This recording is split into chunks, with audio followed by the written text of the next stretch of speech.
Hang loose, everybody. This is Alchemist 2, and I'm back again with another movie review.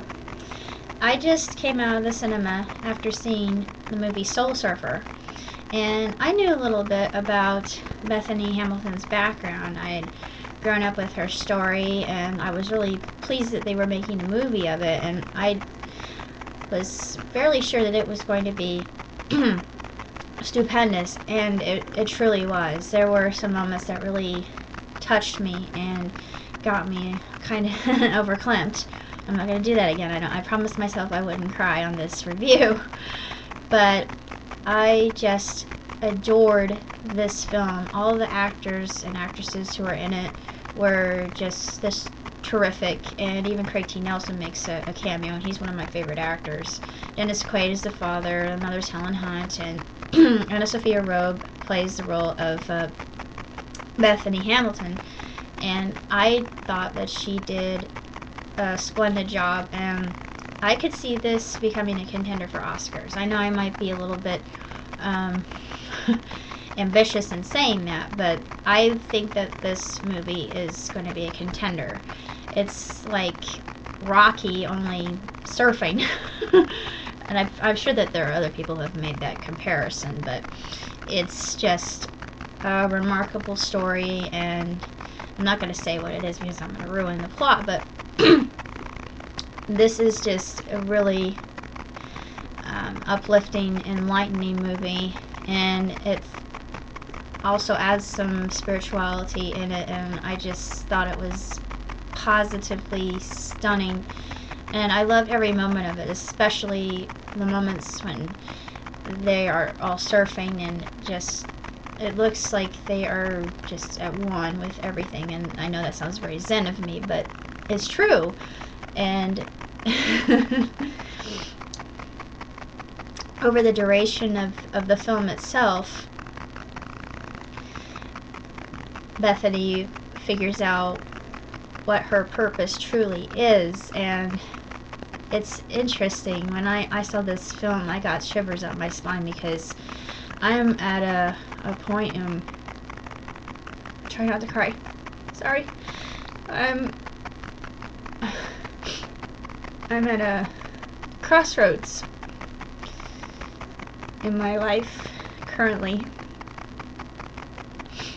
and I'm trying to figure out what road to take, and I know that whatever road I take will turn out to be fine in the end. Excuse me. I don't know why I'm crying. I'm sorry. I promised I wouldn't cry, but sometimes it happens. Excuse me. But it's just really frustrating when you think you're a certain age and you should know what you want to do. And I'm going to give away my age, but I'm 31. And after I got my diploma in 2002, it's just in the humanities, and I have a minor in IT and CIS and CIT. I thought the world was my oyster, and that I could be trained to do anything that the employers wanted me to. Granted, I have had jobs and everything, but with the recent depression, it's been, shall we say, arduous and challenging to find a job, especially with the college degree, because a lot of employers are afraid that I would take their job from them and become their supervisor, and I really don't see what's so bad about that, but come on, people, let me work. But anyway, Bethany was at a crossroads, and so am I, so I just thought that was very interesting. I don't believe in coincidence. I think that I was meant to see this film, and it gave me hope, and I really do believe that there's something out there for me that I can do to make this world a better place, and I'm hoping that eventually I will be able to go outside the states and help other people who need it more than I do. I mean, there are always people that need help, and I have 2 projects in mind that I've been formulating in my head, and I'm prayerful that these projects with, I have to have money to work, but once I'm able to get them launched, I can assist other people who really need the help, and then they can help themselves. I think that's the best way to survive. I mean, you can't just throw something at somebody or throw money at a problem and expect it to get better. Haiti. Excuse me. Yeah, we should have learned from that. I'm sorry I got kind of off track, but this just made me come to that realization.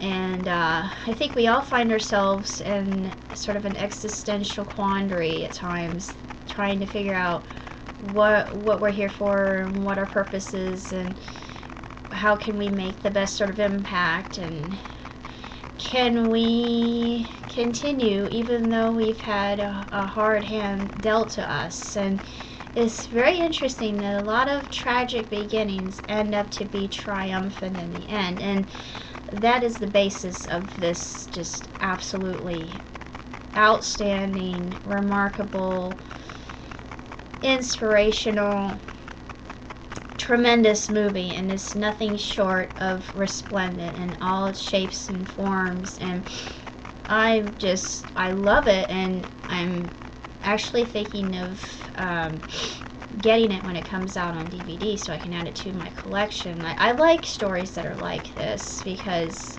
it just lets us know that all of us are capable of doing whatever we set our minds to, so long as we believe.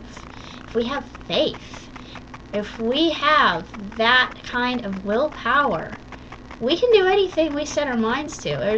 There's nothing. There's infinite possibilities. I know I've said this before, and I'll say it again.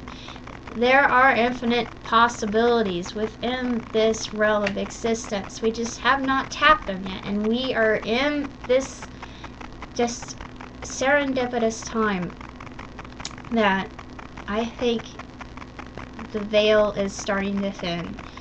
And I know a lot of you feel the same way I do, but this film just illustrates that. And if you haven't seen Soul Surfer yet, I highly recommend it, especially if you're going in a group of